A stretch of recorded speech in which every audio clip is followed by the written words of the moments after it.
Muturi. It is the best we could think of doing, and we must thank our brother Justin Muturi for agreeing to chair that, because his credentials will even attract all attention, perhaps even support, because I think the media will be invited to hear all these stories, some of which we had yesterday, and so we must get our country back. That's why we are here. Okay. Yeah. Okay. Maybe to Mheshimiwa Eugene, you've seen the huge security apparatus deployment in town and CBD even at Parliament. What does this speak? I think it speaks of a government that is paranoid, a government that's afraid of its own shadow, a government that's afraid of its own children, and looking at what has happened since 2023 to 2024, we haven't had any follow-up in terms of justice for the victims. Justice delayed is justice denied. We're not talking of just 1 year. We are talking of 2 years. Over 2 years,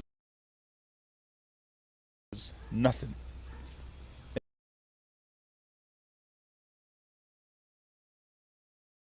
And today I think we must thank the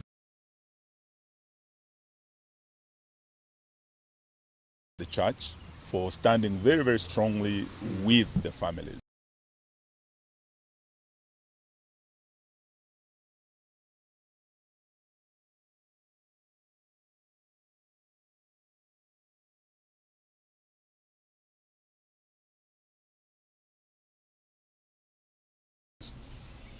We were able,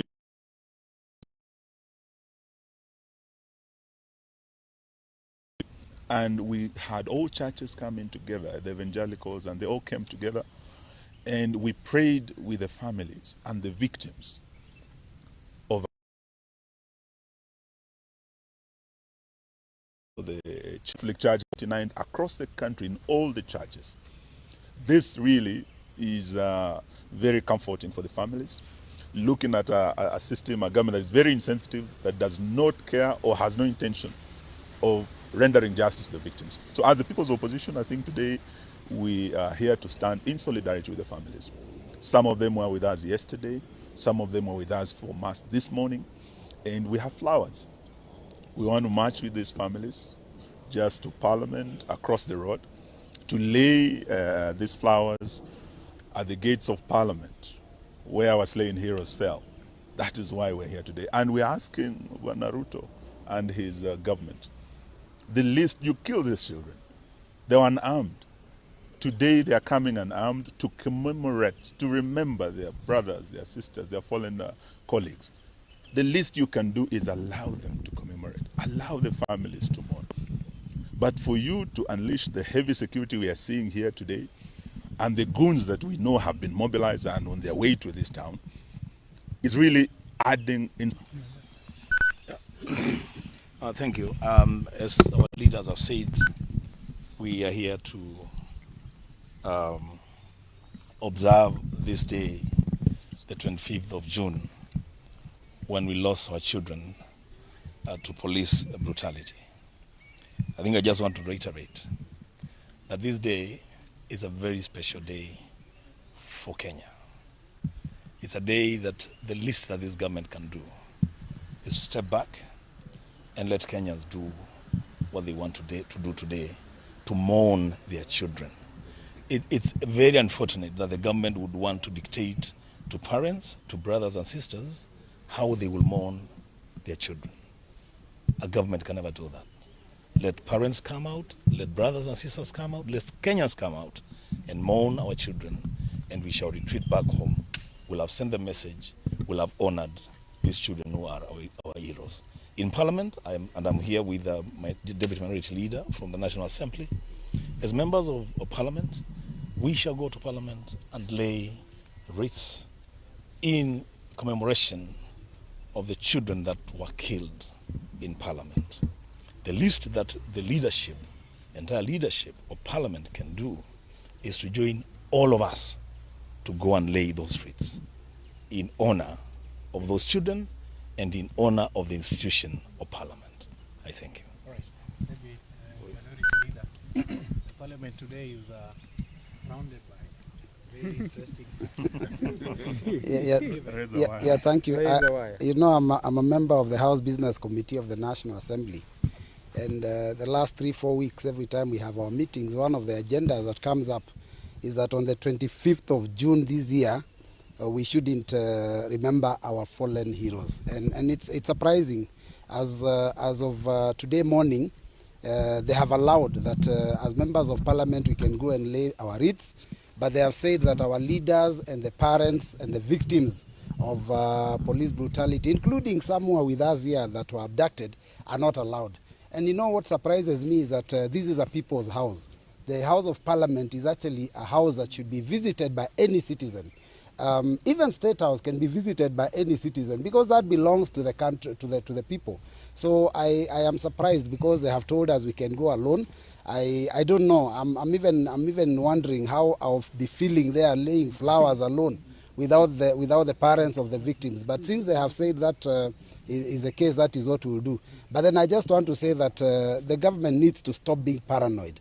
They need to stop this fear. We are unarmed. You've seen us here. We are unarmed. But if you go outside the roads there, these are very heavily armed police officers. You know, there is almost 20 police officers to every one of us.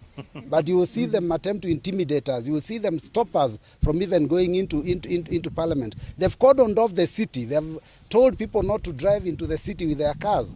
So even though we said it's a public holiday, we didn't mean that people shouldn't be allowed to come to mourn. We only meant people shouldn't go to work, let us mourn together. Otherwise, we shall be doing that work in Parliament, and we hope that today will be a peaceful day. We hope those goons that they normally unleash on us are not released, because if they do that, then they're the ones that will be destroying the country.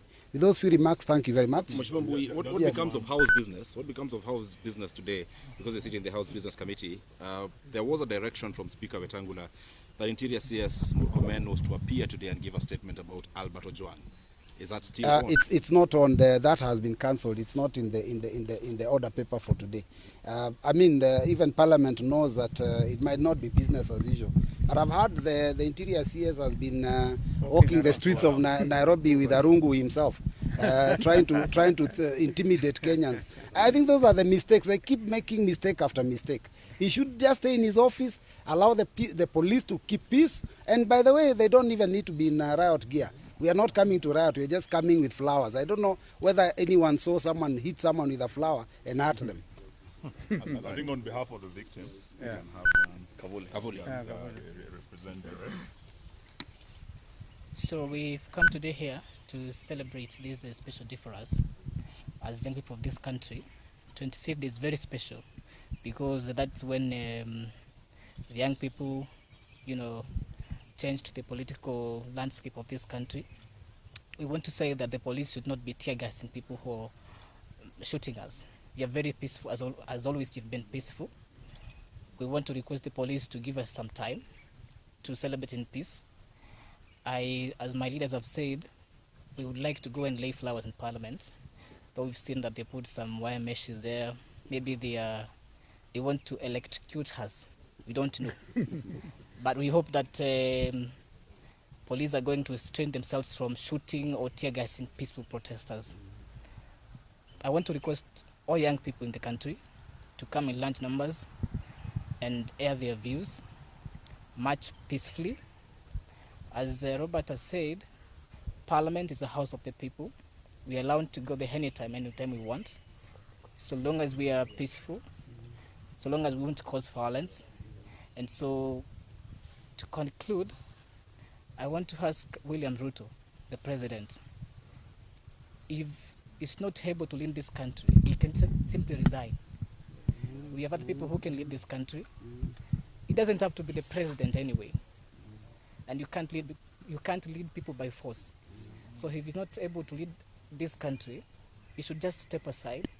We have another election. We elect the person or the people who are going to represent us. Thank you. Okay. Perhaps, Excellency, SKM, you had spoken earlier, but please speak to this. I like your gear. Thank you very much. Please speak to this. Yeah. The fact that the young people who are to come to the streets today appeared to be very ready for their death. That bad. That's what they're speaking about on social media. That tomorrow I will go to the streets and I will die. What does that speak about this particular country? And the government had stated that yes, Kenyans have a right, according to Article 37, to peaceably and unarmed assemble and demonstrate. Today we are seeing the city, it's like there's a curfew or something for people not to access the city. This government, including the IG, who yesterday assured Kenyans of their right under Article 37, is the same government that today has locked down the city. Please speak to these two issues. The fact that the children are saying we are going to die, but we'll still go to the streets. I can understand as a parent why these children are angry. Because they were mauled down, they were shot and killed, they were maimed. And a year after, and in our case actually 2 years, since 2023, nothing has happened. William Ruto called them treasonous people. They are committing acts of treason, and therefore no sympathy for them. They are rightfully angry, but we want to plead with them because we have seen some of those social posts, some saying that if they die, then they do not want something 2 million shillings or 3 million shillings. They are resolute. Now that anger cannot be ignored. It needs to be nurtured. And we want to assure them that as their parents, we understand their pain. We feel the pain. We do feel the pain with them. Having said that, a barricaded city, what does this mean? William Ruto has declared it now by action that is truly a public holiday. Truly a public holiday. Of course, the damage that comes with this kind of barricading should wholly be attributed to William Ruto's administration. So we want to reiterate that even if they deny us today the possibility of going outside Parliament, the main entrance to Parliament, and lay wreaths there, I can tell you in the years to come, this is clear in my mind, in the years to come, this will be celebrated as a national holiday, properly, with people able to come to Parliament and without let or hindrance, without having this heavily armed policemen, armed to kill their own citizens. What a shame.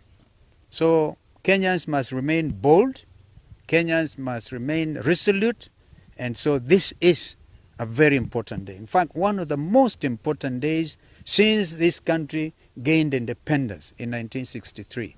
We have had various attempts like amending the constitution and giving ourselves a new constitution in 2010. And actually on the strength of this constitution, these young people came out.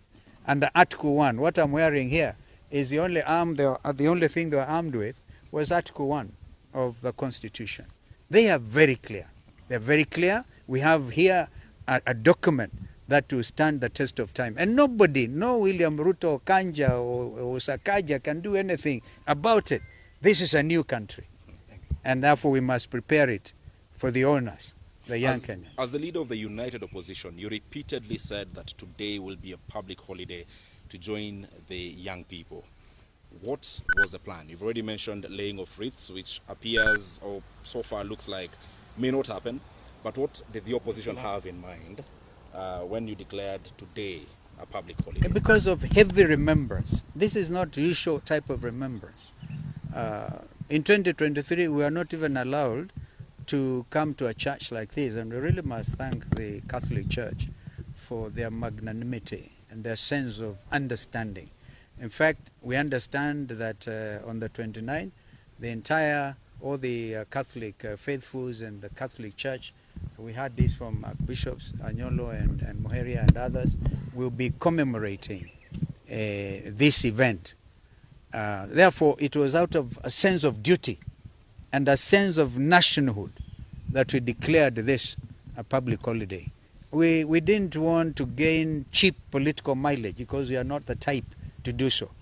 It is out of a deep sense of commitment to this country and the welfare and the future of this country that we made those announcements.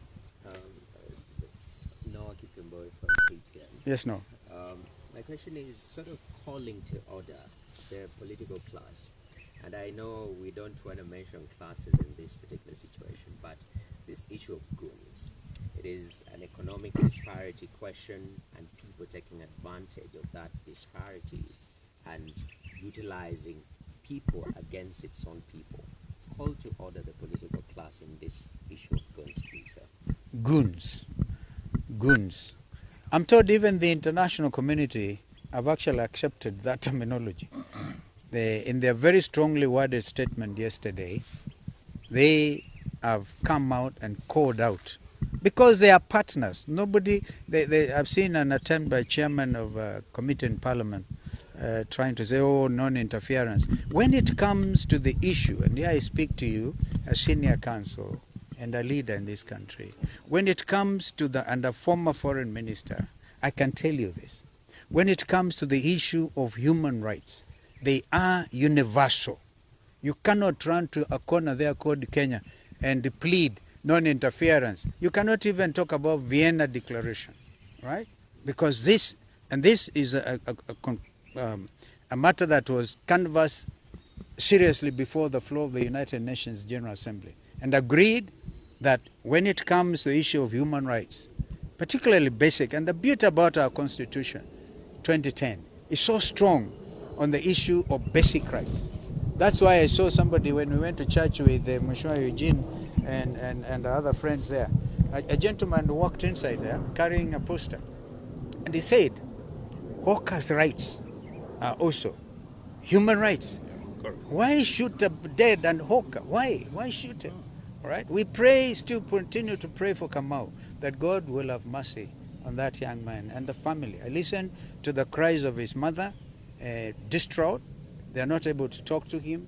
And so we want to plead that and thank the hospital, Kenyatta National Hospital, for trying to help him, carrying out 2 operations. But rights.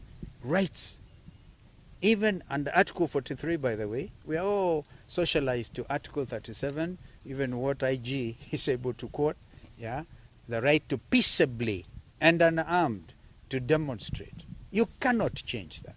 So Article 43 on those other human rights, social rights, very, very important. Therefore, goons who came in carrying, of course they were paid 1,000 shillings. We have seen them confessing. Thank you to the media. Thanks for the media really highlighting this, that they are saying, oh, we didn't know. It is a very shameful thing. And what will go down in history is William Ruto's administration, afraid of its own citizen, went and bribed others because they are unemployed, paid them some money to go and beat their fellow citizens. It is like this massive bribery they are calling economic empowerment. They go carrying 3 million shillings from William Ruto, 2 million shillings from Kindiki, and then after that they take the same money and they go to the next station, they do the same thing. Whom are you trying to deceive? So people are ready for that money.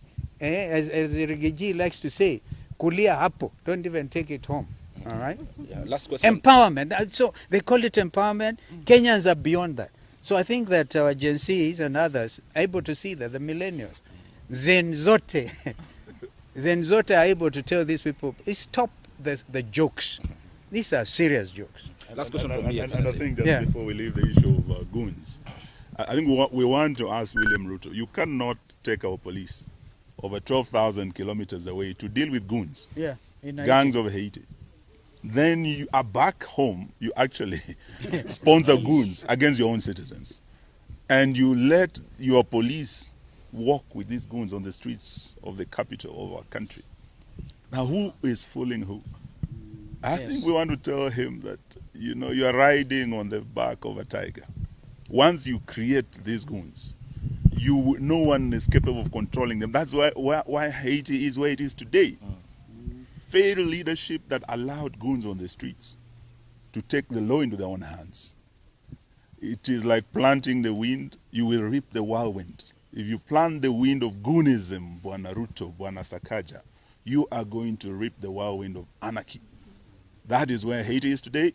We are not ready to let our country go down that road. Thank you very much. Last question from me, Your Excellency, is what we saw last year, what took the people to the streets, what Kavuli here went through, abductions, is still happening even as late as last evening. gentleman abducted in Mombasa, a gentleman picked from Kino, others here in Nairobi and Kitengela. Yet this is the very thing that is making Kenyans angry. They will try to style it as arrest. So far we do not know where those gentlemen are, so we cannot call it an arrest. They were not informed why they were being picked. What would you say of this government or the police or doing the same things the same way? People complain of abductions. It's happening even today. You see, it's a very wicked approach, trying to circumvent what the Constitution has laid bare, as I tried to explain earlier. Because they realize the only avenue available to them is a very primitive approach by abducting your citizens without a warrant of arrest, without anything legal. And we continue to call them out. They will be caught up with by the long arm of the law. You cannot escape it. They will be accountable. So, because for me, 25th of June will now become the Youth Transparency Day, the Youth Governance Day, and this is it. So if they continue these abductions, because one young man, for example, just sends a post, all right, then they're afraid. They're afraid. They're so afraid that they have to escape from the city. It's so amazing, so amazing. So we continue to call out on abductions, and as I said, the People's Restorative Justice Commission will hear all these cases of continuing abductions, and we'll continue to say no to it. And where occasion demands, we'll go to court. We even talked about state capture, because Kenyans will still want to know about ile mbolea duni, mbolea gush, all right? They want to know. Those are issues of trying to mess up with the economy, the Gupta type of style in South Africa, yeah, and the Andani dues. We want to know, by the way, who was paid what for that JKIA matter. And of course it was withdrawn. We know they're angry about the fact we forced them to withdraw because of our sense of nationality and making this country proud. We will not allow this. So maybe people thought opposition is weak. Now bado hawajaona anything. We'll deal with that. Thank you very much. Asante sana. So I think we shall proceed, and President used to be a symbol of national unity until a disaster happens.